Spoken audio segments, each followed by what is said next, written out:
You can Okay. start anytime. All right. Are we doing this on Zoom, on Ooh. YouTube as well? Yes, YouTube in there. Mhm. Yes, and yes. YouTube's here.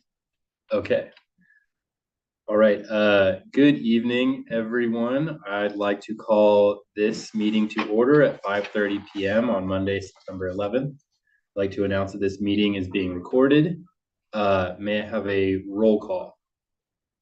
Director Aguilar, Here. Director Freeman. Here. Before we begin, we would like to acknowledge the Chumash people who are the traditional custodians of this land. We pay our respects to the Chumash elders, past, present, and future, who call this place Anasqueo, the land that Isla Vista sits upon, their home. We are proud to continue their tradition of coming together and growing as a community. We thank the Chumash community for their stewardship and support, and we look forward to strengthening our ties as we continue our relationship of mutual respect and understanding. Now I'd like to open the public comment period. At this time, any member of the public may speak on matters within the subject matter jurisdiction of the parking committee that are not on the agenda. The committee will not take action on any item not on the agenda except as provided by law. Do any members of the public wish to speak?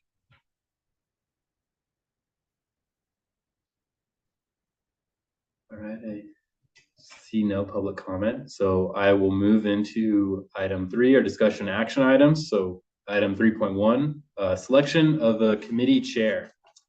So this committee only has 2 members, so we need to come up with who will be chair. I move to make Marcos the chair. I will second that motion. And yes, I will second that motion. Is there any public comment on this motion? I see no public comment on this motion. All directors in favor of making myself as committee chair, please say aye. Aye. All right, this motion passes 2-0-0-0. Now we will move on to 3.2, the selection of a committee meeting time. So we need to set a regular meeting schedule. I can meet on Mondays like this. Most of the time, the only Monday conflict I have on a regular basis is that the City of Goleta does have the Library Advisory Commission meeting, usually on the first Monday. So this being, in a weird way, almost the second Monday. Recording in progress. Let me look at my calendar real quick. Yeah, so this is the second Monday of September, which would mean that it would be consistently right before a regular board meeting, which could be a lot of Maya, can you click? Got it. which could be like a lot of work mentally, but also very useful because then we can just give the update. One thing to understand, so are we targeting once a month?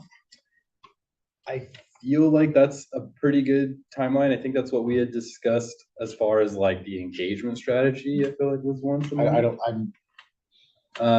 There are numerous meetings that I've not been part of because of the way that we structured this. So I was wondering if maybe the steering committee, and so I don't know, you're saying once a month is what you said. It has not, I don't think it's been like officially decided, but I believe like my Dixon. We get like, to officially decide. Yeah, Dixon staff, you wanted to do like once a month for these, like in order to have community engagement. Yeah. So they were recommending once a month. I feel like that's the schedule we had planned. So are you specifically requesting the second Monday? I think so. Do you know of any conflicts that you have or that would come up? I don't have a conflict with the second Monday. The one thought process that we sometimes have is that if we do it on the day before the normal meeting, there's no way for anything here to influence that meeting. And so, for example, if we did this on, I'm not saying that anyone can do it, but like if we did it on the first Tuesday, then that provides that if anything happens here, then it can be agendized for the next meeting. Otherwise, it has to wait until to the 2 weeks later for the fourth Tuesday meeting. I don't know if that matters. That's the kind of consideration we sometimes have. And that's like why policy committee is on the third Tuesday, is to provide an opportunity for like the second Tuesday to influence the policy committee meeting, and then the policy committee meeting to influence the First, the fourth Tuesday meeting. fourth Tuesday. Got you. Okay. Yeah. And so if we were to do this on, for example, I'm not saying anyone can do it, the first Tuesday, then it has the same property, but the fourth Tuesday board meeting influences the parking committee meeting, and the parking committee meeting. But I'm not certain we actually have anything like that. So I can do second Monday. I'm fine with it. I feel like the first Tuesday though gives us more options, but maybe do other committees, like finance is usually on one of those Mondays, Yeah, the only other committee that we deal with is finance committee, and for whatever reason, they usually do third Monday. third Monday. Okay. Then I would propose the first Tuesday of the month. Yeah, We're sitting here now, of course, now pausing things there. yeah, that like we need our partners to have help to be able to do. What is possible, I'm not certain if you are seeing that we're kind of like looking towards the television screen, which of course isn't even where the camera is. So Emily and Julie, is the first Tuesday of the month, does that work for you? For a monthly meeting? It looks like, yeah, between the Dixon team, I'm sure we can find someone to support that. Yeah. Okay, and 5:30 p.m. Yeah, would 5:30 p.m. be a workable time? Yeah. I'm hoping 5:30 actually does work for me, but I'm hoping for 6. I can go with 6. Does 6 not work for Dixon though?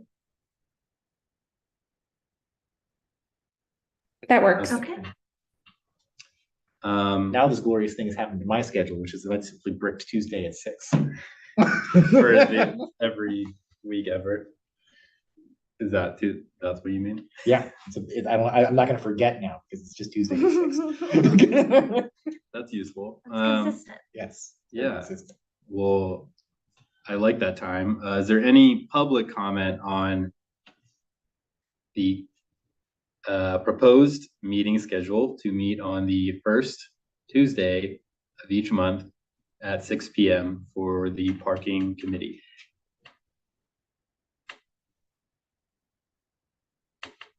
All right, I see no public comment on that. Do I have a motion, or do we even move for this? I think we actually are supposed to. I think I move to set the regular meeting time of the Isla Vista Community Service District Parking Committee to be the first Tuesday of each month at 6 p.m. in the Isla Vista Community Room. Yes. I will second that motion. Now, just to be clear, is there any public comment on this motion? I see none, so I will go to a vote. So all directors who are in favor of this motion, please say aye. Aye. All right, this motion passes 2-0-0-0. Now I will move on to item 3.3, the parking study update. So now we will receive an update from staff and from our consultants with Dixon Resources Unlimited on the parking study's progress.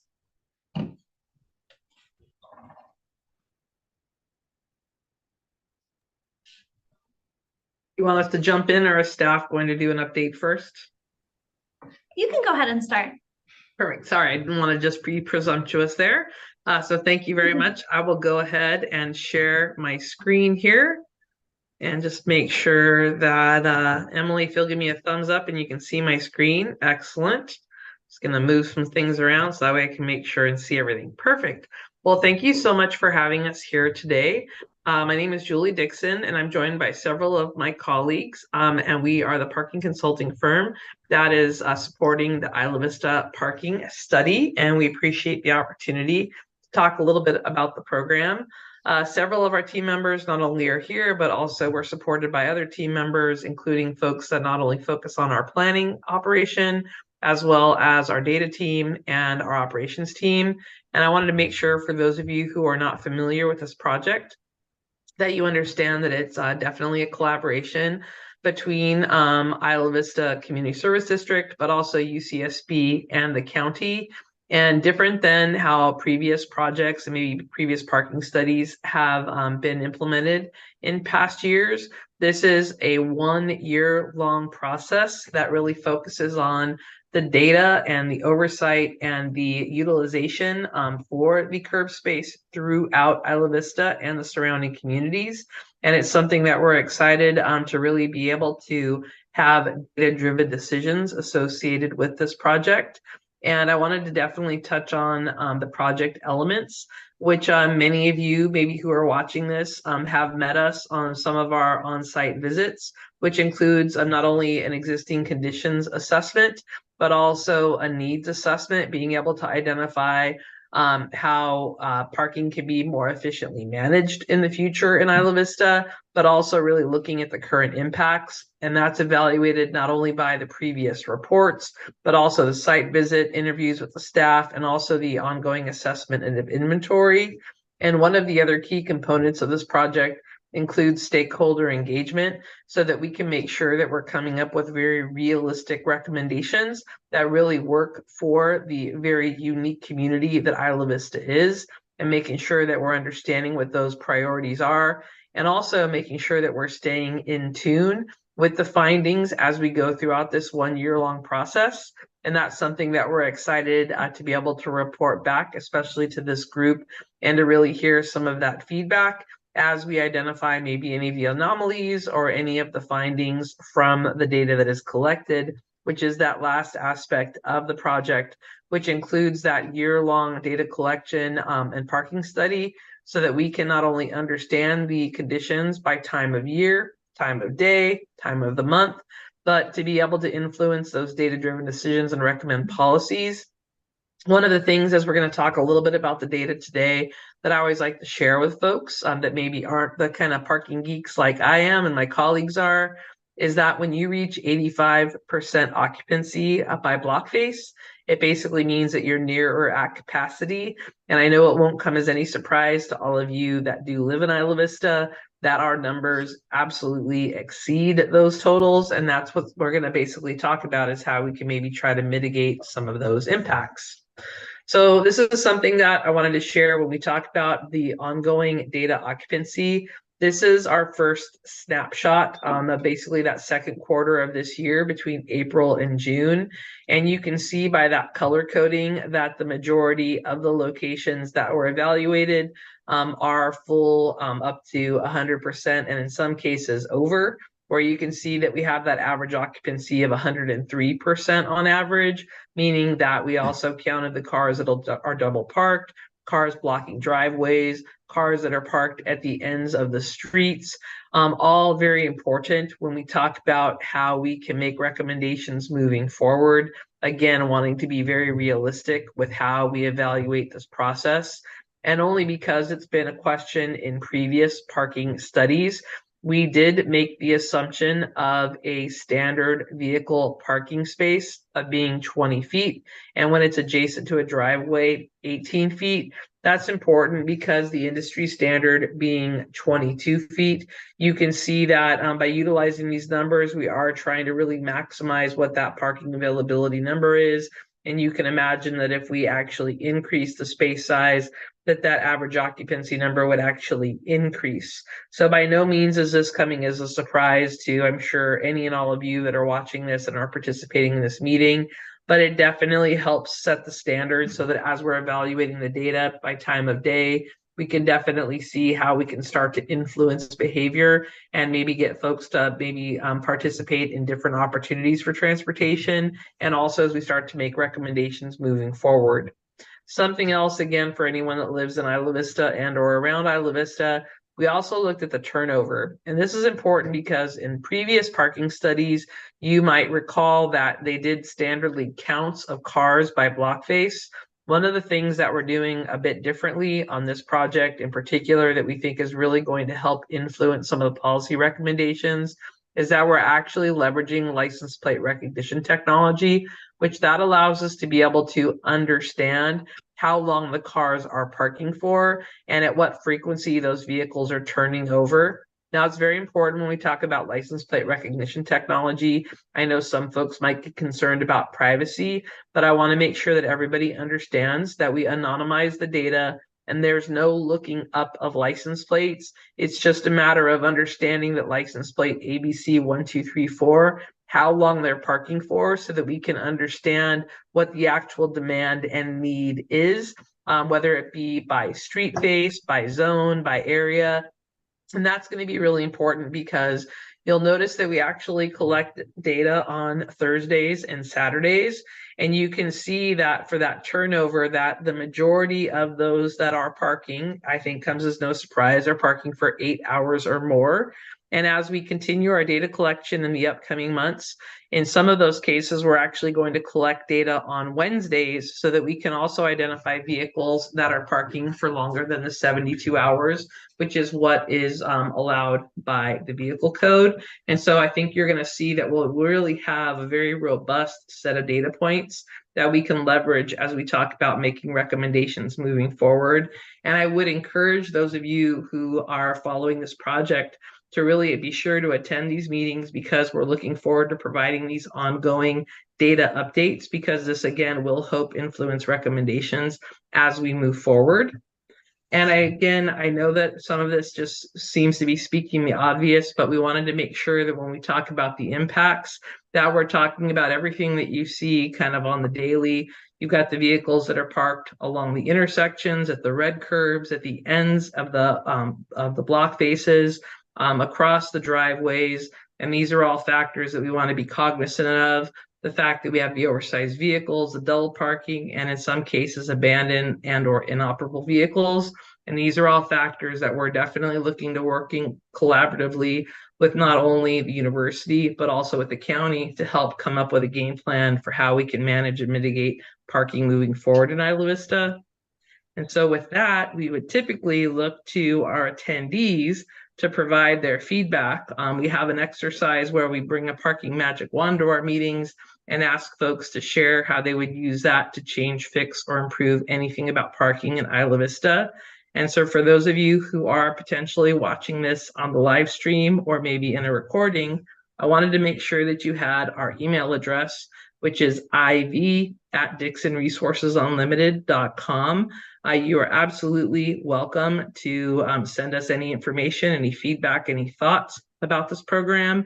And we're very much looking forward to, in the coming months, we're going to be launching some additional community engagement, including an online survey. And so definitely checking back on the website for IVCSD and checking out the information associated with this program. We'll definitely be sure to keep everybody well informed. And so with that, I'll go ahead and stop the screen share and see if anyone has any other questions, or if possibly anyone has joined the call while I couldn't see the screen, and see if I have anybody that has any feedback or thoughts. All right, thank you very much. Do any directors have any questions? Dr. Freeman. Seeing as we don't have what's going on here, I was actually wondering, can you please bear with me and put the screen sharing back on and just Sure. flip through, you have to say, to explain it again, but just flip through the first few slides again.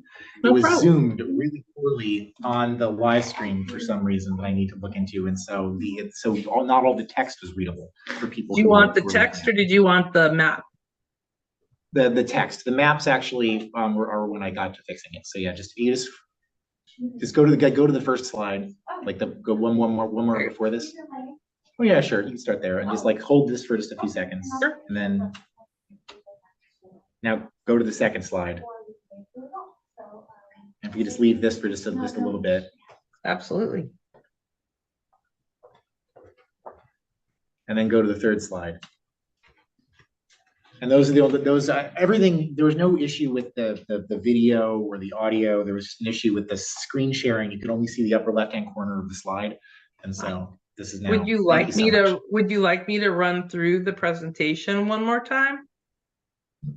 The rest of the presentation, I fixed the representation. Okay. Around here is when I did it, and I know the next slide was showing correctly. I was I stopped the software I have that runs, that does the live stream, and then manually VNC'd in the thing and like corrected Zoom settings to figure out how to do it, so.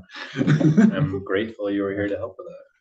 Yeah, no worries. Um, Obviously, and we're happy to run through any of the information, whatever it takes to help make sure everybody gets a good capture of what's out there.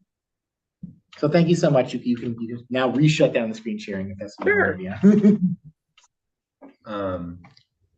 Do you have any other questions about the information we received or anything like that? No, I mean, I guess from my perspective, and possibly I'm presumptively from yours, I've now seen this many times, and so I no longer have any questions. But I've seen this a few times, but I've also seen the data like change a little bit from the first like month and a half or so, and so it's interesting to watch the colors get a little bit more unique. But we are significantly in this over 100% average. I wanted to ask, like, hopefully this is a simpler question, but I remember when we were in the RFP process, how many different communities Dixon has worked for and worked with. I'm wondering if you could specify down to like one example you might have that's similar to Isla Vista, either in data or in some part of the experience, or are we really that unique and one of a kind? So I think most of you know my background in history and the fact that I went to school at UCSB, and I also worked for the Sheriff's Department and provided parking enforcement. So I have a very unique perspective in Isla Vista over the decades. And interestingly, there are not very many locations that are even comparable. But if there was one, I know my colleague Emily, I'm going to look to her too to see if she has any thoughts. But we just recently started a project in the city of Norwalk, California, and they have a very small neighborhood. I'd say it's about 5 streets, it's kind of about 5 by 5, 5 blocks long, about 5 blocks wide. And this particular neighborhood is called the One Ways, and it's a very old neighborhood comparatively for Southern California. And the way that those properties were designed, what would have been, I guess, a traditional single-family house at that time, with not very large driveways and most times without garages. And what's happened now with the demographic that lives in that particular community, what's happened now is that what we today define as a single-family house is no longer a single-family house. You have multi-generations living in a household, where you have folks that have cars because they drive to their jobs, and in some cases multiple jobs. And it's very narrow streets. And I will tell you, it's actually you kind of hold your chest when you drive down the streets, because it's such an exceptional experience. Now, they don't have the ocean, right next door, or the cliffs, or factors like that, or by no means, the bike volume and factors like that. But when we talk about the density implications, I think that that's probably the most comparable when we talk about just the sheer density numbers. But having worked all over the country, I don't think that I can name any one location that really has the similarities. Even when I look at some of the other California campuses, and I look at like Davis, or I look at, some of the campuses that really have, those adjacent communities next door, the reality is the footprint that when you look at a location like Davis, the adjacent land is so widespread and so large, and the campus is so spread out. I mean, the Santa Barbara UCSB campus compared to Isla Vista, and then with all of the ecological land that surrounds it, that, the preserves and such, that it's very much exceptional. But I think that from a density perspective, and Emily, you tell me if you can think of one, I think that's probably the one that I think of the most. Is there anyone that you're thinking of, Emily? That's definitely a dense one. I mean, in terms of next to a university, Chico came to mind just because of the proximity of their downtown, but I don't think they have nearly as much of a density issue there.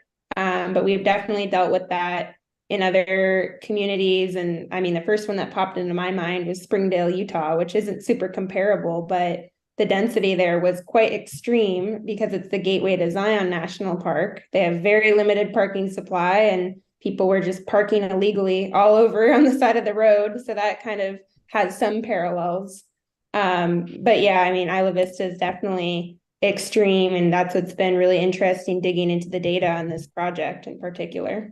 Yeah, I think it's funny you mentioned Zion and Springdale, because in that case, because of the just the mountains and the sheer geographics around it, they really can't spread out kind of like you all, in the respect of, that 1 square mile is really, what we got to work with in that regards. So there's a couple of beach communities, but even then, like, I just came from Seal Beach today, and the reality of a lot of the houses between PCH and Ocean Avenue, which is basically where the water is, a lot of those homes were designed without parking garages.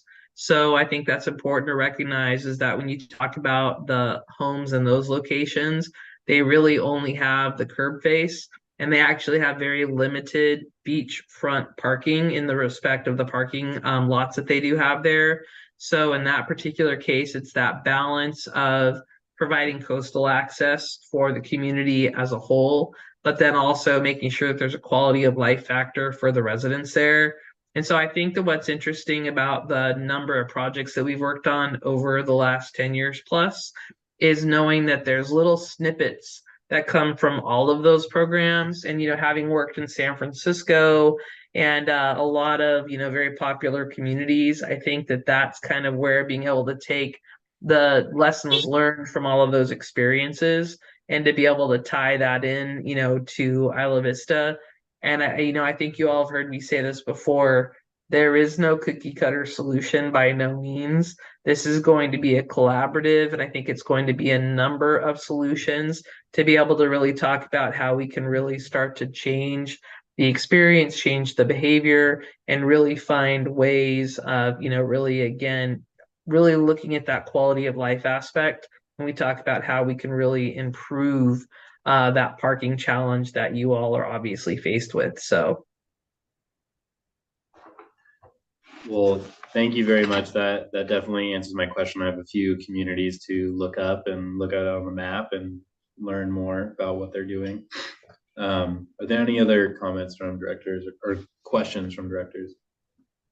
No. Okay, well, I see we have some participants on Zoom and we have some more participants in person. Would any members of the public wish to speak or share a comment or a question?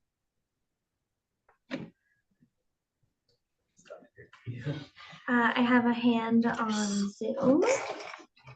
Mark? Okay, Mark, please speak. Hey, everyone, this is Mark Fuchsovich. I wanted to chime in and say, and apologies, I've been double Zooming, so I will have to kind of rewatch some of this, but just to say that, like, one of the key aspects of this parking study will be, what does the IVCSD want to achieve?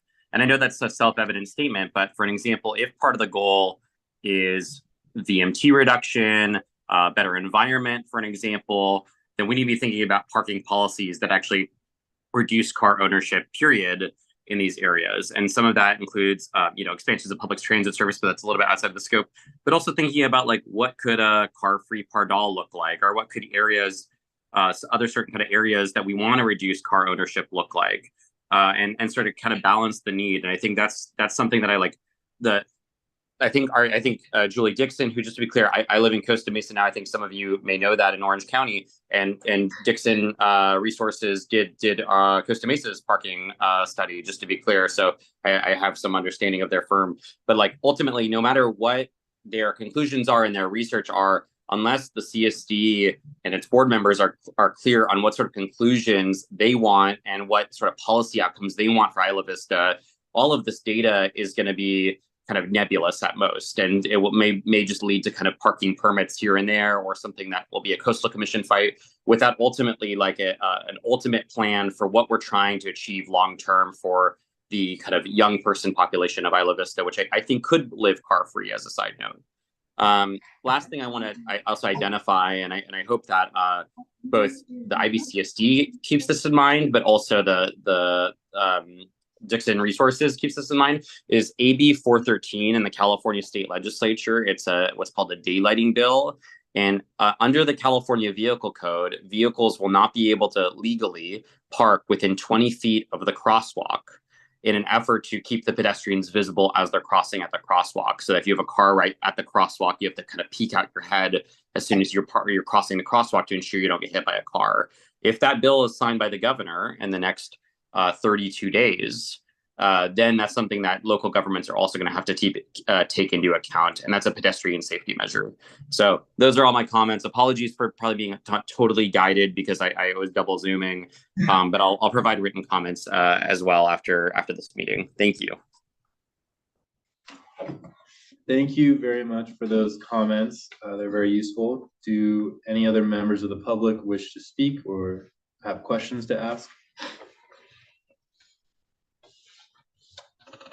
Yes. Or do you say members of the public? Yeah, I said members of the public. Okay. Do any members of the public have comments or questions they'd like to share with us? I guess just Yes, please. Just as someone, I used to live on DP here in IV, the street closest to the ocean, and I think someone said earlier that it would be possible for a lot of people to go without cars, and I think that's definitely true. I think the biggest things that were really in the way for me was just the fact that a lot of times I felt like I needed a car to be able to get out of DP, out into Goleta, or out to Santa Barbara. So I definitely feel like getting public transportation deeper into IV would have helped me go car-free a lot easier last year. And then this year, I actually live a little outside of IV, so when I come visit my friends here, luckily, like, it's nice enough to bike around right now, and I have the time to bike.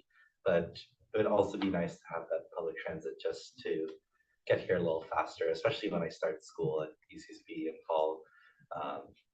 And you know, I don't always want to have to bike there. So, I mean, there's good public transit right now, but yeah, I think it would be really helpful for the deeper parts of IV, just as a student who used to live there. Thank you very much for those comments. Are there any other members of the public who wish to speak? All right, I see no further public comment.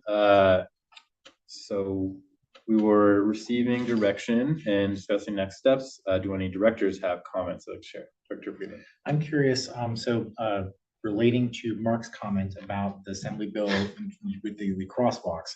I know that we have a handful of marked crosswalks along the loop. I'm wondering if anyone here, maybe Julie is nodding her head ferociously, so she might know. Do we have information on anywhere else in IV where there are marked crosswalks? So the way that the Assembly bill is designed is that you have to think about the intersections, that there doesn't necessarily have to be a marked crosswalk. So what this bill really ties into is that when you come to, and Mark, thank you for sharing the link, is that when you come to that intersection point and you have corner to corner, kind of like where on the PowerPoint you saw the cars that were, sitting along the corner or on that red curb. In some cases, some of your block faces have that red paint leading up to it. It's especially on some of your more major thoroughfares. But the reality is on any of those corner points, that setback of 20 foot, it basically is really from that corner back. So that will tell you that will eliminate parking spaces without a doubt. But it's going to be something from a vehicle code perspective that they're formalizing it. And right now it is absolutely anticipated that this legislation is forecasted to be approved because it is such a major pedestrian safety factor, but it would have a big impact on you. And I think that that's something, Emily, we should probably look at the data points and being able to, especially with some of the stuff that we're doing with the drones, is be able to identify how many parking spaces today that might actually impact. I mean, we can obviously wait to see if the bill gets approved, but I do think that from a pedestrian safety perspective, it's something that will have an impact on parking availability. But I really want to echo what Mark was saying when we talked about the opportunity for us to promote alternative means of transportation. And I have to tell you that over this last couple of months, I've been spending a lot of time reading literature on what other colleges and college campus locations are doing to discourage bringing cars to campus as well. So, trying to find what that right fit is and how the messaging is actually being effective.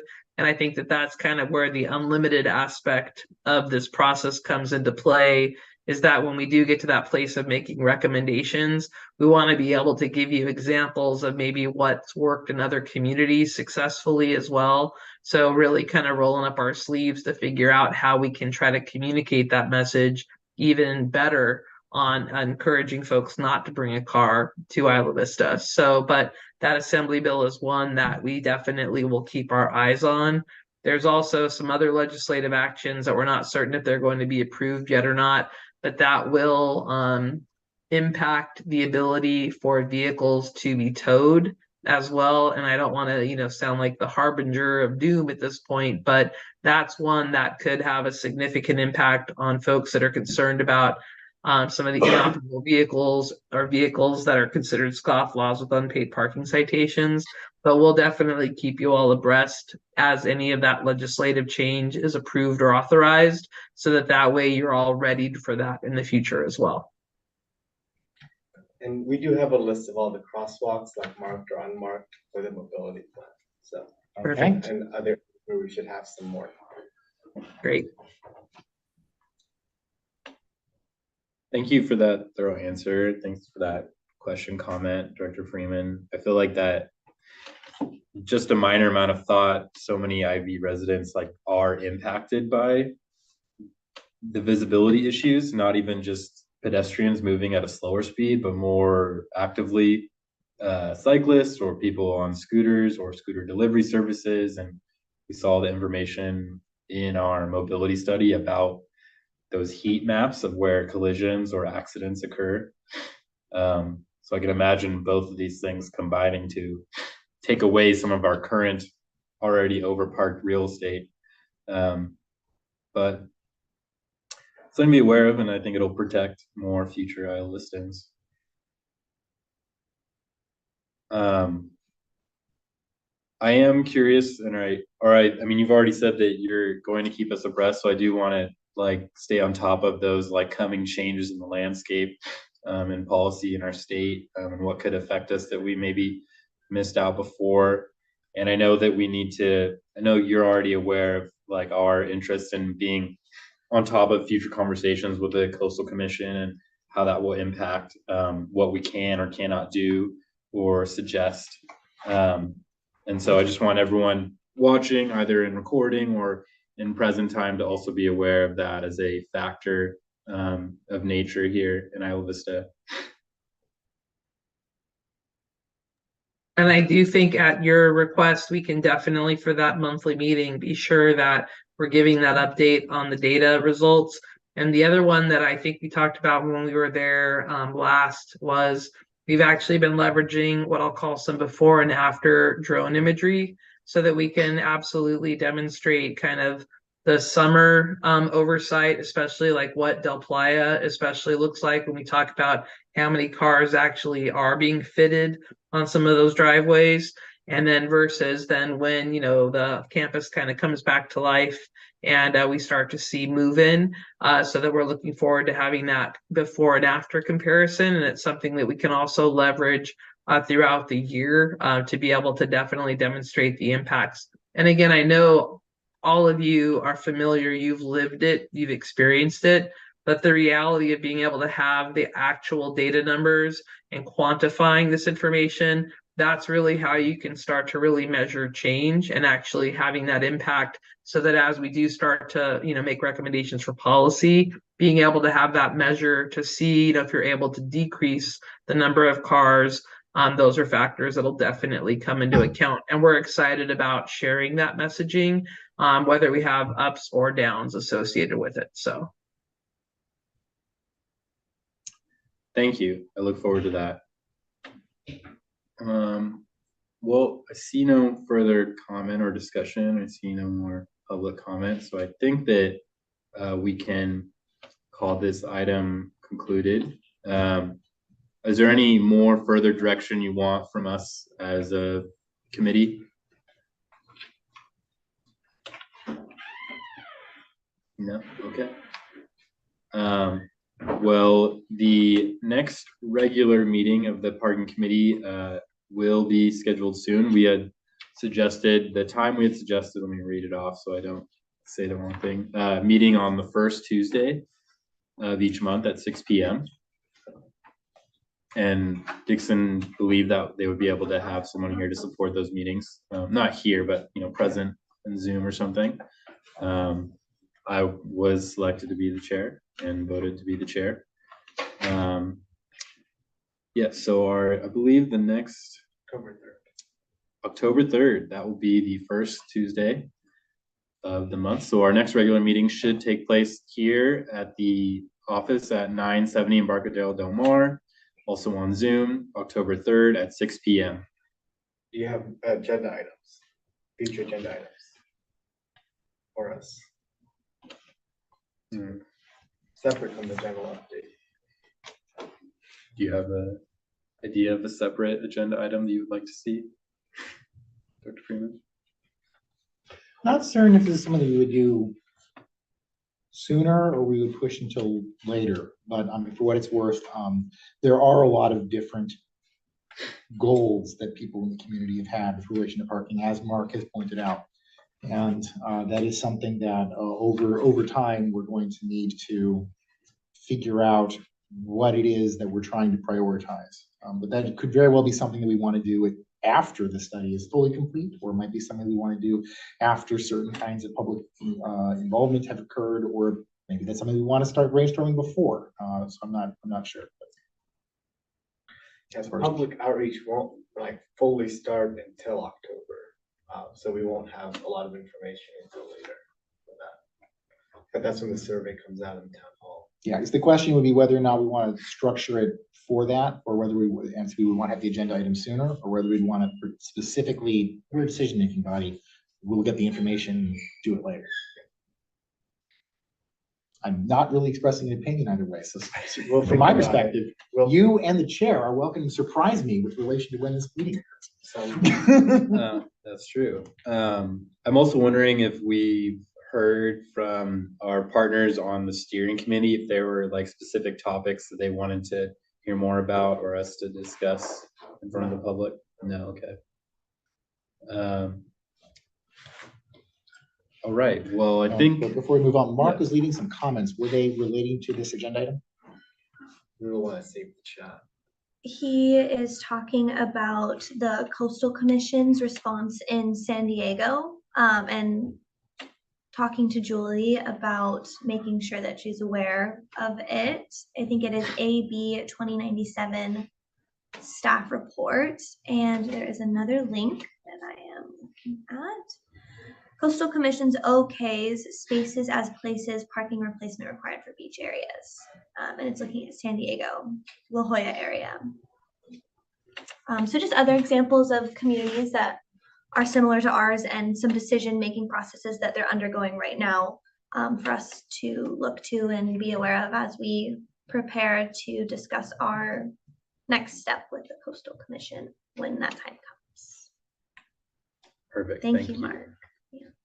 Thank you for reading those with us, Maya.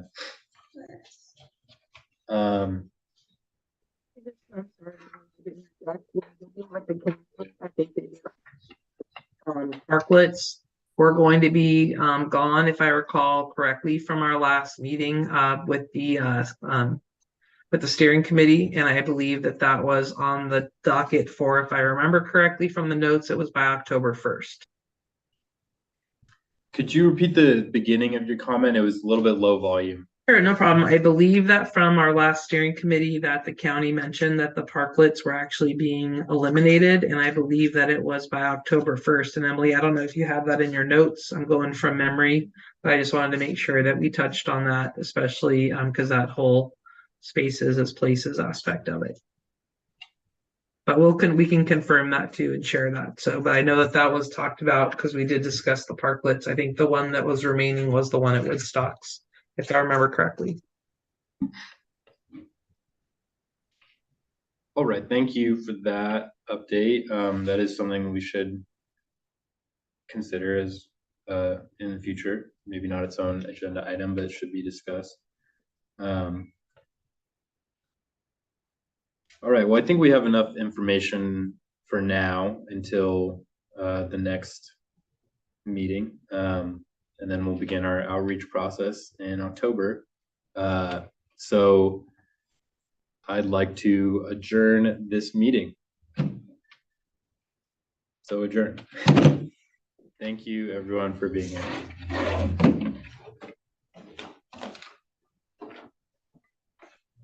Everyone. Thank you all. Thank you. Bye. Recording stopped.